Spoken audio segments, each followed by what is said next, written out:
periodista de investigación a la que admiramos y respetamos. Querida Anabel, te saludo con mucho gusto. ¿Cómo estás? Hola Vicente, buenos días y buenos días al auditorio. ¿Cómo recibes estas noticias de la audiencia tan accidentada con un Genaro García Luna declarándose no culpable? Creo que hay más carnita de la que pudimos pronosticar o adelantar hace unos días, querida Anabel. Bueno, antes que nada quisiera comentar al auditorio que yo me conecté a la audiencia y debo decir que me conecté tarde, por fortuna, porque entonces no me tocó todo ese desastre de los comentarios en español interrumpiendo la audiencia. Entonces realmente yo cuando me conecté estaba ya el juez leyendo los cargos a Genaro García Luna, incluyendo toda esta acusación de tráfico de drogas y de vínculos con el cártel de Sinaloa, desde el 2001, cuando él era titular de la AFI, hasta 2019, cuando fue detenido. Y bueno, me tocó también escuchar cómo a través de su abogado se declaró no culpable. Anabel, esta declaración de no culpable, yo la leo como un pónganse a temblar muchos porque se podría venir el juicio. No nos daría la idea de que hay negociaciones para ser testigo protegido, testigo especial de las autoridades. ¿O qué es lo que sabes tú? ¿Cómo lees tú esta declaración de no culpable en esta audiencia de Genaro García Luna? Disculpa, Vicente, escucho por ahí en alguna parte algunos ruidos que vienen, no sé si de ti o del puente para conectarnos, pero se escuchan voces, ruido, y no te alcanzo. Te ofrezco una disculpa, mi querida Anabel, a ver si me escuchas mejor ahí. ¿Ahí me escuchas mejor? Sí, pienso que sí te escucho mejor. Bueno, te preguntaba, Anabel, ¿qué lectura le das a esta declaración de no culpable de Genaro García Luna para poner a temblar a algunos porque se vendría el juicio, porque continúa este proceso, porque no pareciera que hay una negociación en puerta o que se vea cercana para que se declare testigo protegido, testigo especial? ¿Tú cómo lo ves? ¿Cómo lo lees? Pues mira, cuando estaba escuchando en el momento en que el juez le está leyendo los cargos y en el momento en que a través de su abogado García Luna se declara no culpable, me remontó a aquella escena donde el Chapo Guzmán comparece ante el mismo juez, ante el juez Kogan, y también se declara no culpable. ¿Qué fue lo que pasó después? Vino este juicio donde la fiscalía tenía montañas de evidencias en contra de Joaquín Guzmán Loera, donde incluso parte de su vida personal, íntima, se ventiló en esas audiencias históricas, conocidas, muy ventiladas por los medios de comunicación de México y el mundo, y donde quedó exhibido de peor manera el Chapo, y donde el resultado final fue una cadena perpetua. Me parece que estamos justo en ese escenario, en esa antesala, donde me parece que Genaro García Luna, al igual que en su momento el Chapo, no habían calculado el nivel de penetración, de investigación que tenía y tiene ahora, en el caso del Chapo tenía, en el caso de García Luna tiene ahora la fiscalía, porque además tendremos que recordar que es el mismo juez y son los mismos fiscales. Entonces estamos hablando de que me parece que ignoro las razones de García Luna.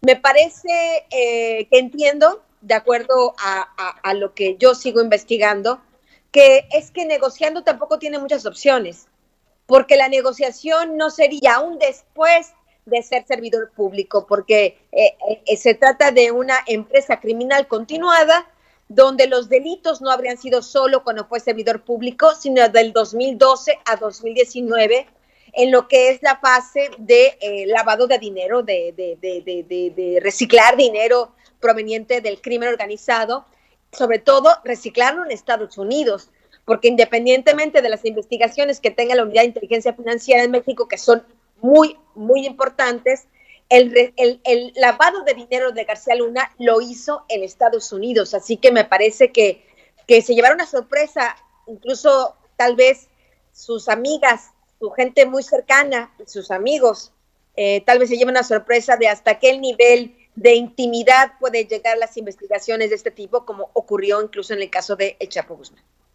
A mí me llamó mucho la atención que cuando le leen los cargos se habla de la colusión, de la corrupción con hasta 5 cómplices o más. Y uno empieza pues a echarle cabeza de quiénes serían esos 5 personajes mínimo de los que hablan en la lectura de cargos, Anabel. Bueno, Vicente, hay 3 que ya son muy claros y declarados y que no hay que buscarle más. Es Luis Cárdenas Palomino, quien era su brazo derecho en la Secretaría de Seguridad Pública Federal.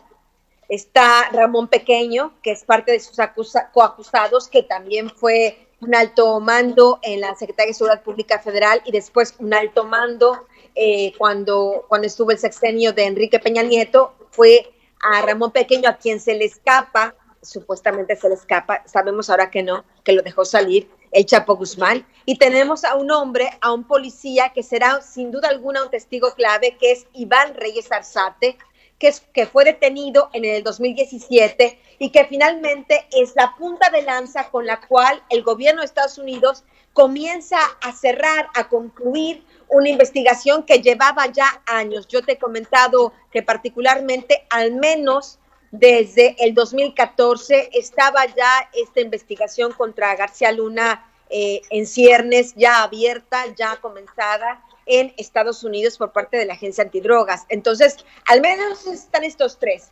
Cuando se refiere a al menos 5 personas, es lo mismo que la acusación contra el Chapo Guzmán. Al menos 5 personas significa toda una red de delincuencia organizada. Por supuesto, estaríamos hablando que estas 3 personas que he mencionado no son los únicos, ni serán los únicos coacusados, ni mucho menos mencionados en el juicio de García Luna.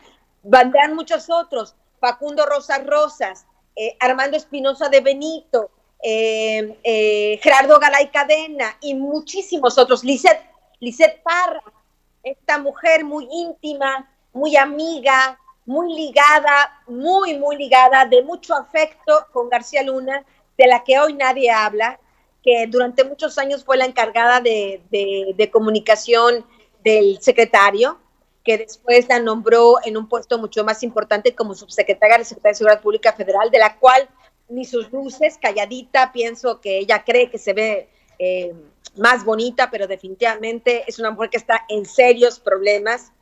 Y bueno, me parece que serían al menos estos personajes los que tendrían que ser mencionados durante el juicio.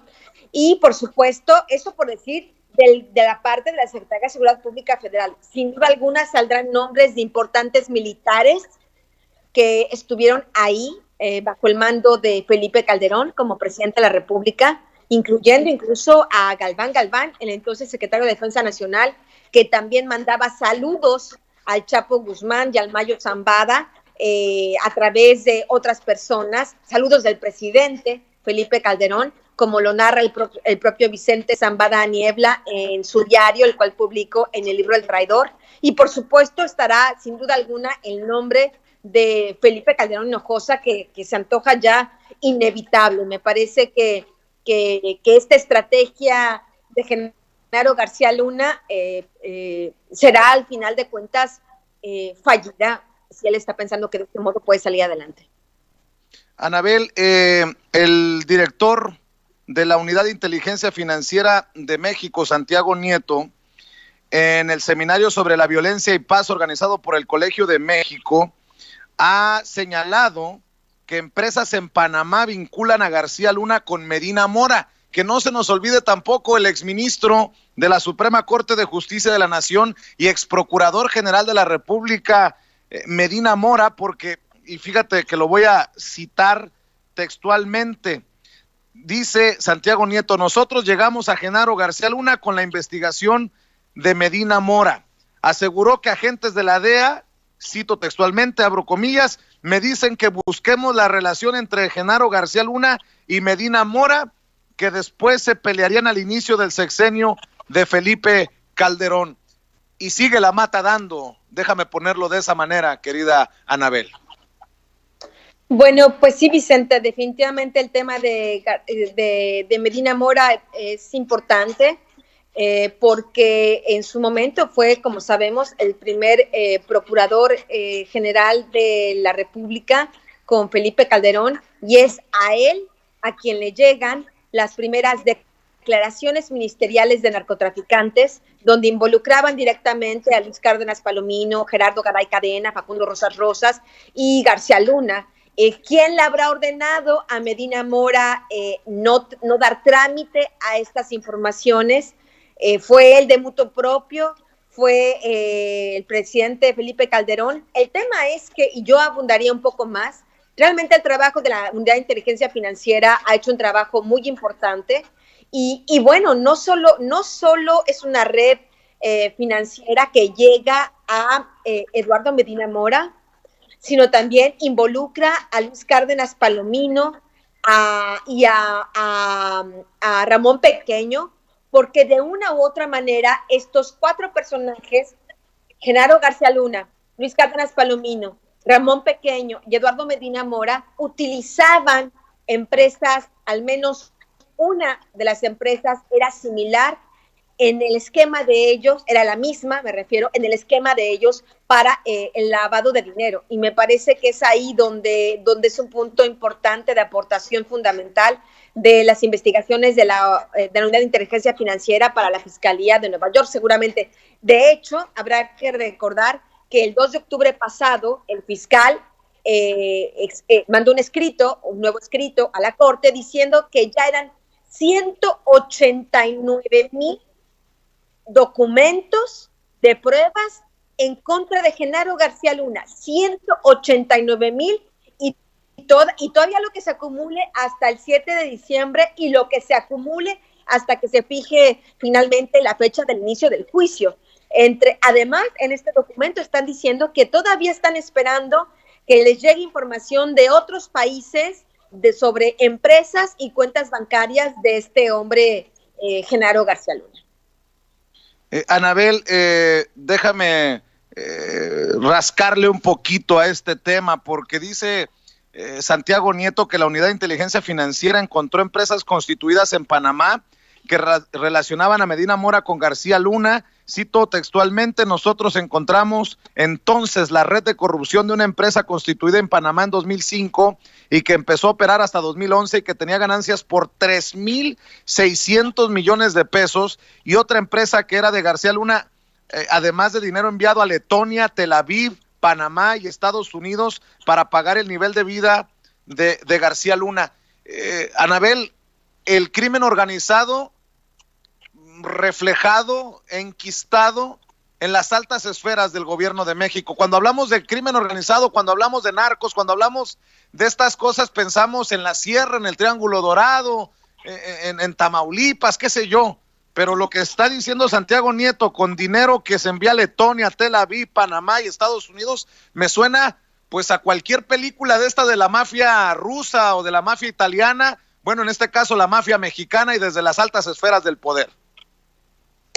No olvidemos que el exsecretario de Seguridad Pública está acusado, es el primer secretario de Estado mexicano acusado en Estados Unidos por narcotráfico y que hoy ya está a la puerta de un juicio que sin duda alguna será incluso más importante que el juicio contra el Chapo Guzmán. Porque yo te puedo decir el nombre de la empresa a la que se refería Santiago Nieto por las fechas que tú me estás señalando, y es la empresa Numbaf. Es una empresa creada por los Weinberg, esos empresarios que le ayudaban a Genaro García Luna a mover su dinero por el mundo, y de un colombiano llamado Nathan Weinzer. Estas personas, a su vez, estarían conectadas con otros importantes lavadores de dinero, porque la información que yo he obtenido hasta ahora es que estas empresas no solo le ayudaban a García Luna, sino a otros personajes importantes vinculados a la política mexicana al más alto nivel. Por eso te estoy señalando que, número uno, las investigaciones de la Unidad de Inteligencia Financiera son muy importantes, y número dos, que el juicio de Genaro García Luna salpicará a muchos a Genaro García Luna en su vida más íntima, más privada, y a la de sus cómplices. Sus cómplices no solo los policías que ya mencioné, sino todos los demás círculo, no solo que lo protegió, sino que de una u otra manera pusieron también sus recursos en las manos de estos círculos de lavado de dinero, porque el problema,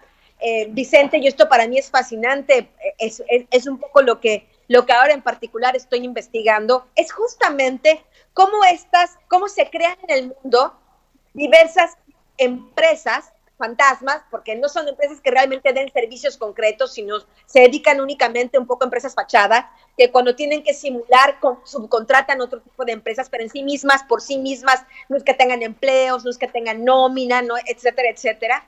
Y estas empresas le dan servicio a todos, a los carteles, a los funcionarios corruptos, a los narcotraficantes como el Chapo, o a los policías narcotraficantes como Genaro García Luna. Entonces, es ahí ese núcleo, y me parece que es por eso tal vez que la Fiscalía de Nueva York también está excavando más en el caso de García Luna, porque pienso que saben que podrán encontrar los flujos subterráneos de un montón de dinero ilícito que corre de México al mundo, desde las altas esferas del poder, no solo del narcotráfico, sino de empresarios, de políticos y de muy, muy altos exfuncionarios que han encabezado nuestro país. Esto no te lo he preguntado, Anabel, pero entendiendo lo que le pasó a Epstein, quien fue encontrado sin vida, aquel personaje señalado por ser la cabeza de una trama de trata de personas que involucró en su momento a Trump, a Bill Clinton. Entendiendo lo que me estás diciendo, ¿corre peligro la vida de Genaro García Luna, Anabel? Yo realmente no pienso que eso suceda. Yo pienso que Genaro García Luna estará apretando los botones que tiene que apretar para que sus cómplices lo ayuden lo más posible, y en este caso la única ayuda que hoy García Luna puede tener es esconder bien su dinero, porque un poco como el Chapo Guzmán, la mentalidad de este tipo de personajes no es, bueno, ya estoy en la cárcel, pero al menos el capital, el dinero sucio que ya gané, se queda en mi familia, se queda con mi esposa, con mis amigas, con mis amigos, con mis hijos, ¿no? Con mi madre, con mis hermanos, con mis hermanas. Una larguísima red familiar y de amistades que tiene García Luna, que estará interesado en repartir este dinero y protegerlo. Entonces me parece que igual como el Chapo, lo que querrá es proteger este dinero, y sin duda alguna sus amigos le dirán: yo te protejo el dinero, pero tú te quedas callado. El tema que nadie puede contener es la inteligencia del fiscal y de su grupo, que pueden llegar a indagar esto independientemente de que García Luna coopere o no, como ya lo hizo Santiago Nieto. Santiago Nieto ya indagó esto independientemente de la cooperación o no de García Luna. Es un tema, y por ejemplo, también está indagado, y las conexiones con Ramón Pequeño, con Luis Cárdenas Palomino, a través de estos flujos de dinero que finalmente en algún momento atravesaron alguna cuenta bancaria a través de la cual se puede hacer toda la conexión. Y me parece que es ahí donde muchas personas deben de estar más bien ahorita moviendo un montón de dinero, tratando de esconderlo. Pues como ocurrió, tú te acuerdas el tema del escándalo mundial de Panama Papers. Me parece claro que el tema García Luna también puede dar una vertiente muy interesante en este sentido, de las redes de lavado de dinero a nivel internacional.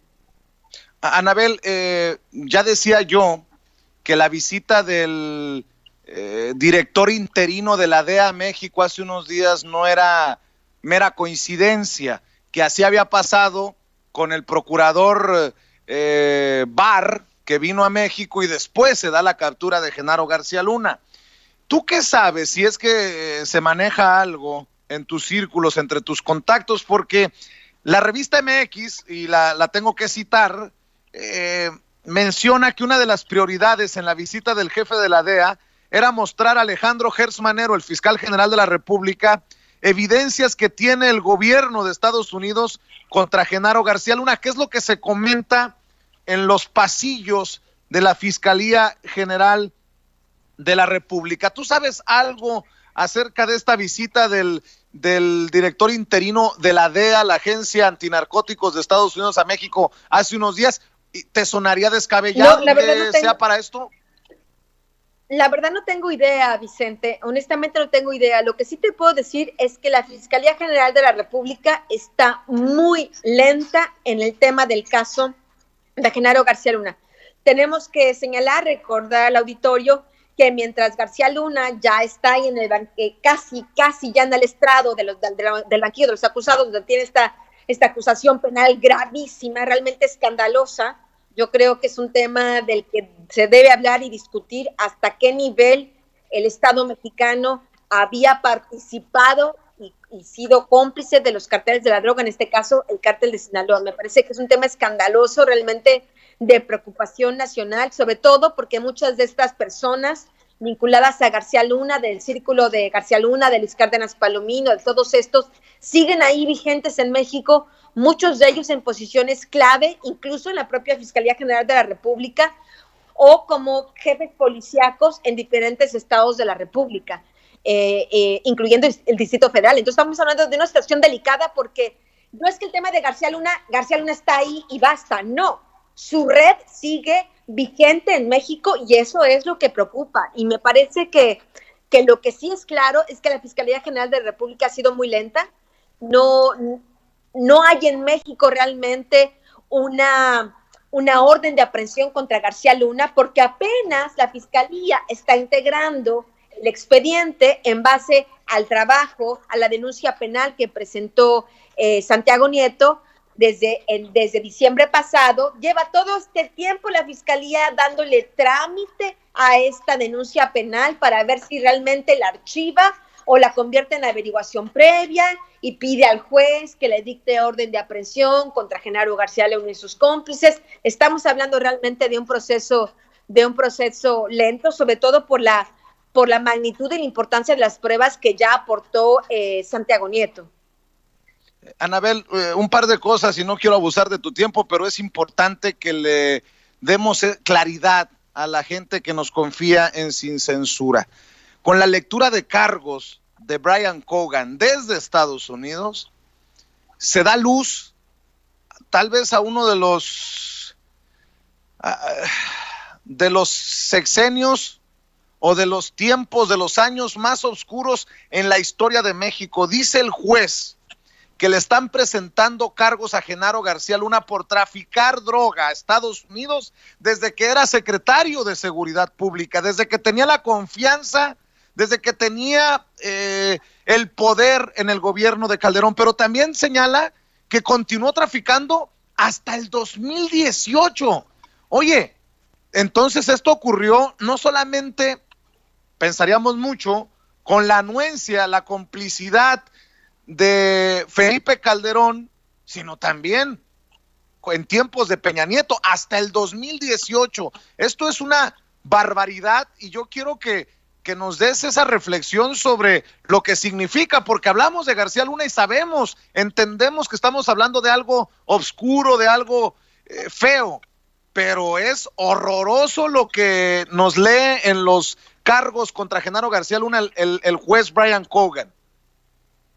Sí, de hecho, permíteme que aumente un poco esta información. En los cargos que existen en la Corte Federal de Nueva York, también se le acusa de tráfico de droga y recibir sobornos del cártel de Sinaloa desde el 2001, desde que era titular de la AFI. Entonces estamos hablando de 19 años, casi 19 años de trabajar para el crimen organizado de este sujeto llamado Genaro García Luna. Entonces estamos hablando de que también implicaría al sexenio de Vicente Fox. Y debo decir que no había oscuridad, al menos yo desde el 2008, en los cómplices del presidente, en una serie de reportajes y libros que escribí, en el 2010, en el 2012, en el libro El Traidor.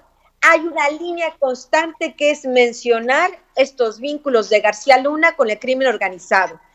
Calderón no podrá decir que no sabía, que no se enteró, que ahora sale a la luz. No, no sale a la luz ahora, salió a la luz desde entonces. Y no solo por mis investigaciones, sino porque la Procuraduría General de la República tenía sendas acusaciones de narcotraficantes, señalando todos los pormenores de sus relaciones con Genaro García Luna y todo ese equipo de policías nefastos y desviados en el sentido, trabajaban para el crimen y no para la sociedad. Qué peor desviación puede hacer esa. De esto estamos hablando, de una policía nacional, como era la AFI, la Secretaría de Seguridad Pública Federal, desviadas absolutamente de su propósito, traicionando a México, y la gente tiene que entender que cuando estos personajes hacen estos grupos criminales, estas logias de policías, ahí no entra ninguno al círculo más cercano que no comparta esos intereses.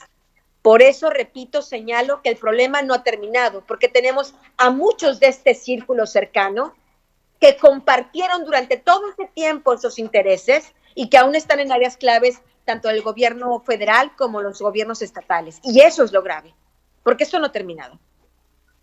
Recuerdo que en algún momento hablamos incluso del flujo de dinero que le llegaba a las compañías de Genaro García Luna del gobierno capitalino cuando Miguel Ángel Mancera era jefe de gobierno.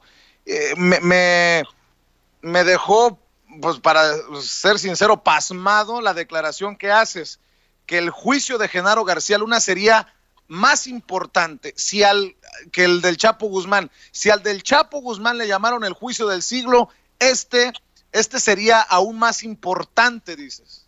El juicio de la historia. Es el juicio de la historia. Anabel, dos cositas para despedirnos. ¿Qué piensas de este papelón, de este oso?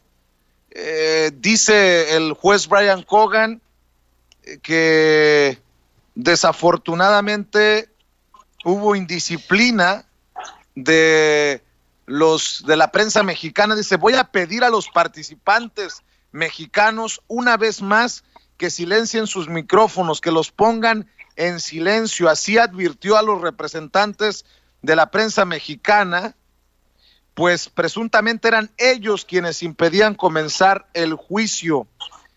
¿Cómo ves el oso de la prensa mexicana que lleva a Brian Cogan a cambiar, a suspender pues la audiencia, a finalizar la audiencia? He escuchado esto en las noticias, te repito, yo cuando me conecté a la audiencia eran ya las 9:45, incluso pensé que ya había perdido la audiencia cuando ese ahí que el juez estaba leyendo los cargos. Yo creo que es posible que hayan podido identificar que eran llamadas de México, pero afirmar categóricamente que todos eran periodistas, yo mantendría la diferencia, porque tú sabes que el tema de cómo conectarse a la audiencia de García Luna circuló por redes sociales y circuló por todas partes. Y es verdad que el tema de García Luna ha despertado interés y morbo entre distintos sectores. Entonces yo no diría categóricamente los periodistas, a menos que tú tengas identificado alguno en particular. Yo no diría categóricamente los periodistas, que eran números telefónicos de México y que la gente hablaba español. Bueno, esto parece obvio de acuerdo a las notas que he estado leyendo sobre el tema, pero habría que saber quiénes eran. El tema es que me parece que deben encontrarse otras maneras tecnológicas para poder seguir esta audiencia, esta audiencia de lo preliminar a lo que será el juicio de la historia moderna de México, ¿no? Entonces estamos hablando que faltaron medidas técnicas y, por supuesto, si ya el juez estaba pidiendo silencio y la gente no se calló, pues bueno, es una manera de incivilidad y de falta de respeto para el juez. Y tu opinión, déjame cerrar, porque tú has reconocido la labor de Santiago Nieto. Nosotros también creemos que Santiago Nieto está trabajando a una velocidad diferente a la Fiscalía General de la República, y que si no fuera por la labor que se está haciendo, nunca perfecta obviamente, de la Unidad de Inteligencia Financiera, no estaríamos conociendo muchas cosas de las que hoy nos dan nota. El titular de la Unidad de Inteligencia Financiera también dijo en el semanario seminario de violencia y paz organizado por el Colegio de México, que penalmente solo puede investigarse por actos de corrupción a los expresidentes Felipe Calderón y Enrique Peña Nieto. Solo a ellos dos, porque los expresidentes, aún si cometieron actos de corrupción antes, me refiero a Fox, a Zedillo, a Salinas, los delitos ya prescribieron. En momentos en que hablamos de consulta popular para enjuiciar a los expresidentes, en momentos en que hablamos de no olvidar, de aclarar qué fue lo que ocurrió, dame tu opinión como periodista de investigación, y tú que has denunciado, exhibido muchos escándalos de corrupción precisamente de estos gobernantes. Anabel, ¿qué piensas de estas declaraciones de Santiago Nieto, que a mí me parecen importantes para el análisis y para el debate público de lo que te menciono? Mira, yo no conozco la legislación, así que no podría debatir lo que dijo el señor Santiago Nieto. Sin duda alguna, él debe conocerla mucho mejor que yo. Pero me parece que hay otra vertiente donde sí los expresidentes podrían ser investigados, que es delincuencia organizada. Porque si la delincuencia organizada se toma como una actividad continua, es decir, desde que la cometes hasta que sigues disfrutando de sus beneficios, como hasta el día de hoy, estaríamos hablando que al menos Carlos Salinas de Gortari, Ernesto Zedillo, Vicente Fox, Felipe Calderón y Enrique Peña Nieto sí podrían estar en esta vertiente de uno u otro modo, por lo que podría no solo acusárseles investigárseles por corrupción, sino por vínculos con delincuencia organizada, lo cual tengo entendido es un delito que no prescribe, en el sentido de que es una empresa criminal continuada, un poco como de lo que están acusando a Genaro García Luna, porque siguen disfrutando de este dinero proveniente de la delincuencia organizada. Sin hablar de la traición a la patria, que bueno, no es que seas una experta constitucionalista, pero bueno, allá hay ángulos de la ley que pueden permitir que estos abusos, que estas traiciones de los expresidentes, cada uno en su magnitud, cada uno en cosas, en modos y hechos específicos distintos, podría no prescribir si se habla de traición a la patria, pienso yo. ¿Con qué cerraríamos hoy, Anabel?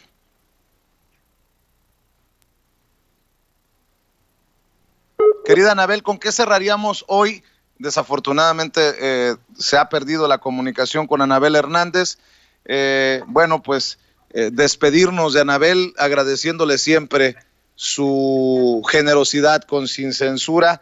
Ya no logramos la reconexión con Anabel, Ceci, nada más dígame, vamos a ver si logramos despedirnos como amerita una intensa plática con Anabel Hernández, un intenso análisis con una de las periodistas de investigación más importantes, si no es que la periodista de investigación más importante de nuestro país, hablando con nosotros sin censura, y seguramente tendrá muchos otros compromisos la querida Anabel Hernández. Vamos a ver si lo logramos, y si no, ya me despediré yo en cortito, mi querida Ceci Vega. Si no se puede en el segundo intento, dejémosla, porque tal vez la están buscando de otros espacios para entrevistarla. Nada más confírmeme, Ceci, si no, yo me despido, le decía, a través de un mensaje con la querida Anabel Hernández. Bueno, pues ahí está la plática en vivo y en directo con Anabel Hernández, autora de El Traidor, de los señores del narco, México en llamas, los cómplices del presidente. Anabel Hernández, hablando sin pelos en la lengua, sin censura. Y estoy buscando en estos momentos a nuestra diosa poblana, Meme Yamel, a nuestra compañera, a ver si nos toma la comunicación. Vamos a ver si podemos hablar con ella, quien sí estuvo al pendiente de toda la audiencia de Genaro García Luna. Y si bien, por cierto, tengo que decir que me siento orgullosísimo de ser el director de Sin Censura y de ver cómo Toño Ruiz encabezó la cobertura desde muy temprano con Meme, con Juan Velázquez, nuestro amigo allá en Nueva York, con el apoyo de Ceci, de Don David, de Rafa, de Quique Legorreta, de todo el equipo Sin Censura, que sacaron adelante una gran transmisión hace rato, y escuchaba a Meme Yamel hablar de mentadas de madre y de todas estas cosas. Meme Yamel, buenos días, compañera, amiga, querida, un abrazo, ¿cómo andas? Muy buenos y fríos días, mi querido